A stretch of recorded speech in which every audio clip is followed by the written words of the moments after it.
घटनेची सर्व बाजूंनी चौकशी केली जाते असं गृहमंत्री अमित शहा यांनी सांगितलेलं आहे। सर्व शक्यतांच्या अनुषंगाने आम्ही तपास करतो आहोत अशी माहिती गृहमंत्री अमित शहा यांनी दिलेली आहे। तर या स्फोटामध्ये आतापर्यंत 8 जणांचा मृत्यू झाला आहे अशी माहिती अमित शहा यांनी दिली आहे। तर 30 जण या स्फोटामध्ये जखमी झालेले आहेत, त्यांच्यावरती रुग्णालयामध्ये उपचार सुरू आहेत। आता या क्षणाला गृहमंत्री अमित शहा हे घटनास्थळी पोहोचलेत। लाल किल्ल्याच्या परिसरामध्ये अमित शहा आहेत, ज्या ठिकाणी ही घटना घडलेली आहे। मेट्रो स्टेशनजवळ घडलेल्या या घटनेचा आढावा हा गृहमंत्री अमित शहा यांच्याकडून घेतला जातोय आणि त्या ठिकाणी जिथं गृहमंत्री पोहोचले तिथे प्रतिनिधी शिवाजी काळे या क्षणाला आपल्या सोबत आहे। शिवाजींकडून अधिक अपडेट्स घ्या। शिवाजी, केंद्रीय गृहमंत्री अमित शहा हे स्वतः आता स्पॉटवरती आहेत आणि ते सर्व अधिकाऱ्यांकडनं जे आहे ती माहिती घेत आहेत की काय नक्की या ठिकाणी घडत आहे, काय घडलेलं आहे आणि सध्या प्राथमिक तपासामध्ये साधारणपणे आतापर्यंत जी माहिती त्यांना मिळालेली आहे ती नक्की काय आहे, ती माहिती केंद्रीय गृहमंत्री अमित शहा जे आहेत ते घेताना पाहायला मिळत आहेत। आणि मोठ्या प्रमाणात पोलीस फौजफाटा जो आहे तो देखील तैनात करण्यात आलेला आहे। केंद्रीय गृहमंत्री अमित शहा हे दिल्लीच्या लाल किल्ल्याच्या आत मध्ये ज्या मार्गाने पंतप्रधान नरेंद्र मोदी पीएम झेंडावंदन करण्यासाठी किंवा व्हीआयपी येत असतात त्या मार्गाने दिल्लीच्या लाल किल्ल्यामध्ये पोहोचले। लाल किल्ल्यामधून दिल्लीच्या लाल किल्ल्याचं जे फ्रंटचं गेट आहे ज्या ठिकाणी घटना घडली तिथपर्यंत चालत आले आणि चालत येऊन त्यांनी घटनास्थळी आता जे आहेत ते दाखल झालेले आहेत। ते अधिकाऱ्यांशी या ठिकाणी जे आहेत चर्चा करताना पाहायला मिळत आहे। ते या सगळ्या परिस्थितीची ती माहिती घेतात आणि आता फर्स्ट इन्फॉर्मेशन त्यांच्याकडे काय येतील त्यानंतर ते या सगळ्या संदर्भामध्ये माहिती घेतील। त्यांनी आत्ताच माध्यमांशी सांगताना असं सांगितलं की आम्ही सगळ्या गोष्टींची जी माहिती आहे किंवा सर्व बाजू जे आहेत ते तपासून करत आहोत, सगळ्या गोष्टी ओपन आहेत आणि त्यानंतर अंतिम मुद्द्यापर्यंत पोहोचू। मात्र या सगळ्या संदर्भामध्ये पंतप्रधान नरेंद्र मोदी यांचा देखील त्यांना फोन आला होता। त्यांनी सांगितलं की माननीय पंतप्रधानांना मी या संदर्भात माहिती दिलेली आहे। जे रुग्णालयातले जखमी वरती उपचार सुरू आहे त्यांच्याबद्दल देखील त्यांनी माहिती सांगितली। किती लोकांचा मृत्यू झाला या संदर्भात त्यांनी माहिती लोकांचा मृत्यू झाला या संदर्भात त्यांनी माहिती सांगताना 8 लोकांचा मृत्यू झाल्याचं सांगितलेलं आहे आणि आता जी तपास जे आहे तो या ठिकाणी सुरू असल्याचं त्यांच्या वतीने सांगण्यात आलं आहे आणि सर्व प्रकारचा जो तपास आहे तो या ठिकाणी सुरू आहे। एनआयए असो, एनएसजी असो, त्यानंतर बॉम्ब शोधक पथक असो, त्याचबरोबर देशाच्या इतर यंत्रणा ज्या आहेत, गुप्तचर यंत्रणा असो, या सगळ्या अलर्ट मोडवरती आहेत। या सगळ्या तपासाचा जो या प्रकरणाचा तपास जो आहे या घटनेचा तपास केला जात आहे। आता ही घटना नक्की दहशतवादी कारवाई आहे की दहशतवादी घटना आहे की गाडीचा स्फोट झालेला आहे, या सगळ्या अंगाने या ठिकाणी जो आहे तपास या ठिकाणी सुरू असल्याचं पाहायला मिळते। अगदी, त्यामुळे गृहमंत्री अमित शहा हे या क्षणाला घटनास्थळावरती आहेत। ही दृश्य आपण प्रेक्षकांना दाखवतोय जिथं गृहमंत्री आपल्याला अधिकाऱ्यांशी संवाद साधताना दिसत आहेत। थोड्याच वेळापूर्वी गृहमंत्री अमित शहा यांनी माध्यमांकडे जी माहिती दिली त्यानुसार 8 जणांचा स्फोट झालेला आहे। गृहमंत्री अमित शहा यांनी दिलेली माहिती आणि त्यानंतर आता अमित शहा हे तिकडे उपस्थित असलेले जे अधिकारी सुरक्षा यंत्रणांचे त्यांच्याशी संवाद साधत आहेत। त्यांनी आत्तापर्यंत जो आढावा घेतलेला आहे त्याच्या आधारे आता गृहमंत्री किंवा तपास यंत्रणा कुठली नवी माहिती ही माध्यमांसमोर मांडतात देतात हे पाहणं महत्त्वाचं असेल। कारण अर्थातच या सगळ्या घटनेपासून जो मूळ प्रश्न आहे सगळ्यांच्या मनामध्ये तो म्हणजे ही घटना म्हणजे केवळ अपघात आहे की घातपात, या अनुषंगाने विचार सुरू आहे। कारण अत्यंत मोक्याच्या ठिकाणी अत्यंत संवेदनशील अशा परिसरामध्ये देशाच्या राजधानीमध्ये जेव्हा अशा स्वरूपाची घटना घडते ज्यामध्ये इतक्या मोठ्या प्रमाणावरती हानी होते तेव्हा स्वाभाविक आहे असा प्रश्न उपस्थित होणार आहे आणि त्या अनुषंगाने सुद्धा आम्ही सगळा तपास करतो आहोत असं गृहमंत्री अमित शहा यांनी सांगितलं आणि त्यानंतर ते आता घटनास्थळी आढावा घेण्यासाठी पोहोचलेले आहेत। त्यामुळे अर्थातच आता गृहमंत्री अमित शहा किंवा तपास यंत्रणा यांच्या प्रतिक्रियेची शिवाजी आपल्याला प्रतीक्षा असेल। शिवाजी यांच्याकडे थेट पुन्हा एकदा जाऊया। शिवाजी,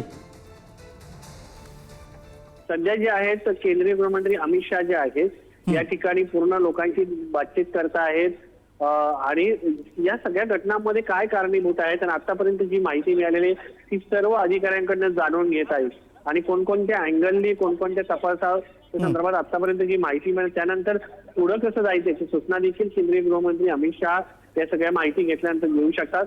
सध्या जे आहेत केंद्रीय गृहमंत्री अमित शहा अद्यापर्यंत चर्चाच करताना पाहायला मिळतात आणि ज्या तपास यंत्रणांच्या ज्या गाड्या आहेत त्यांच्यासाठीच्या आलेल्या ते आता अलर्ट मोडवरती आहेत। थोड्याच वेळात अमित शहा जे आहेत ते आता या ठिकाणी निघू शकतात। कदाचित ते पंतप्रधान नरेंद्र मोदी यांची बर. देखील भेट घेऊ शकतात. या सगळ्या दृष्टिकोनातून पंतप्रधान जे आहेत NSA असलेले आपले national security adviser Ajit Doval यांच्याशी देखील चर्चा करू शकतात. तर आताच्या घडीला जे आहे सध्याची परिस्थिती या ठिकाणी जी आहे ती शांत आहे. त्या ठिकाणावरून जे पुरावे आहेत घटनेसाठी ज्या ज्या घटना घडलेल्या आहेत त्या ठिकाणचे जे पुरावे आहेत ते सगळे तपास यंत्रणेने स्वतःच्या ताब्यात घेतलेलं आहे. ही जी गाडी आहे ती देखील आतापर्यंत सिक्युअर करण्यात आलेले आहेत. आतापर्यंत सिक्युअर करण्यात आलेले आहे. ज्या ठिकाणी घटना घडलेली आहे त्या ठिकाणी आता केंद्रीय गृहमंत्री अमित शहा ही चर्चा करून या सगळ्यामध्ये नक्की काय घडलंय याची पूर्ण माहिती घेतील आणि पुन्हा एकदा देशाचे पंतप्रधान नरेंद्र मोदी यांना ही या संदर्भात माहिती देतील. आणि त्यानंतर या सगळ्या संदर्भामध्ये अधिकृतपणे ही घटना काय आहे ते उद्या सकाळपर्यंत किंवा आज संध्याकाळी उशिरा हे जाहीर केलं जाऊ शकतं. सध्या सगळ्या अँगलनी या सगळ्या प्रकरणाचा तपास जो आहे सध्या सुरू आहे. अगदी शिवाजी, आपण जेव्हा असं म्हणतो की सगळ्या अँगलनी सगळे कंगोरे तपासून ही सगळी या सगळ्या घटनेकडे आता बघितलं जाणार आहे आणि तसे प्रयत्न तसा तपास हा सगळ्या यंत्रणांकडनं सुरू झालेला आहे. 6:50च्या सुमारास घडलेली ही सगळी घटना आहे. आतापर्यंत आपण जर का वेळ मोजली तर साधारणपणे 4 तास या सगळ्या घटनेला होत आलेले आहेत. माहिती जी आहे ती अपग्रेड होत आलेली आहे. आत्ता या क्षणाला नेमकी काय माहिती आहे, हा सगळा घटनाक्रम जेव्हापासून घडला तेव्हापासूनची सगळी माहिती प्रेक्षकांना द्यावी. शिवाजी. अगदीच म्हणजे सुरुवातीला जेव्हा ही घटना घडली त्यानंतर तात्काळ अग्निशमन दलाचे पथक आणि सुरक्षा यंत्रणा अलर्ट मोडवरती आल्या. त्या ठिकाणाहून जखमींना जे आहे लोकनायक रुग्णालयामध्ये दाखल करण्यात आलं. लोकनायक रुग्णालयामध्ये जखमीवरती उपचार सुरू असताना आणि ज्या ज्या जखमींचा मृत्यू झाला त्यांची माहिती थेटपणे कुठली न लपवता त्यांनी माहिती दिली आणि साधारण 8 ते 10 लोकांचा मृत्यू झाल्याचं त्यांनी माहिती दिली. त्यानंतर NSG पथक या ठिकाणी दाखल झालं. बॉम्ब शोधक पथक या ठिकाणी दाखल झालं. त्यानंतर जर आपण पाहिलं तर NSA या ठिकाणी दाखल झालं आणि त्यांच्या वतीनं या ठिकाणी तपास सुरू झाला.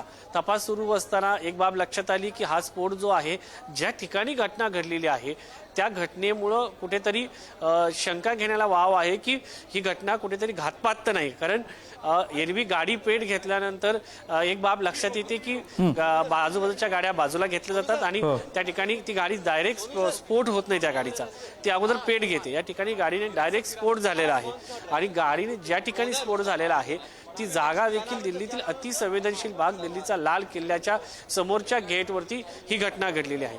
त्या सगळ्या दृष्टिकोनातून ह्या घडामोडी सुरू असताना या ठिकाणी देशातील दिल्ली असो, मुंबई असो, उत्तर प्रदेश असो, जम्मू काश्मीर असो हा सगळा भाग रेड अलर्टवरती आला. त्यानंतर केंद्रीय गृहमंत्री अमित शहा आणि देशाचे पंतप्रधान नरेंद्र मोदी यांच्याशी चर्चा झाली.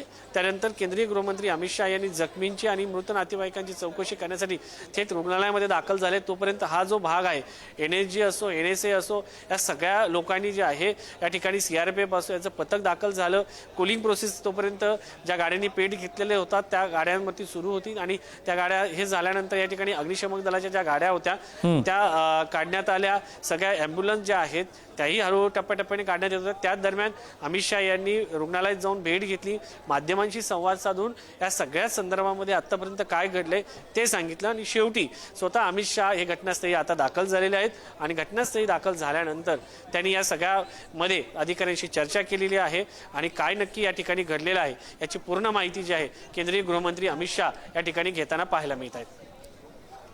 शिवाजी, आता केंद्रीय गृहमंत्री अमित शहा हे सगळ्या अधिकाऱ्यांशी आणि सगळ्यांशी बोलतात तेव्हा कोणकोणत्या अर्थातच तपास यंत्रणांचे अधिकारी त्या ठिकाणी आहेत आणि साधारणपणे आणखी किती काळ या ठिकाणी गृहमंत्री असतील आणि त्यानंतर ते काही माध्यमांशी आता तातडीनं संवाद साधण्याची शक्यता आहे? कदाचित या सगळ्या संदर्भामध्ये ते आता संवाद साधण्याची शक्यता कमी आहे. कारण ती जी माहिती अधिकाऱ्यांकडनं घेतील त्या संदर्भात ते पंतप्रधान नरेंद्र मोदींशी चर्चा करतील.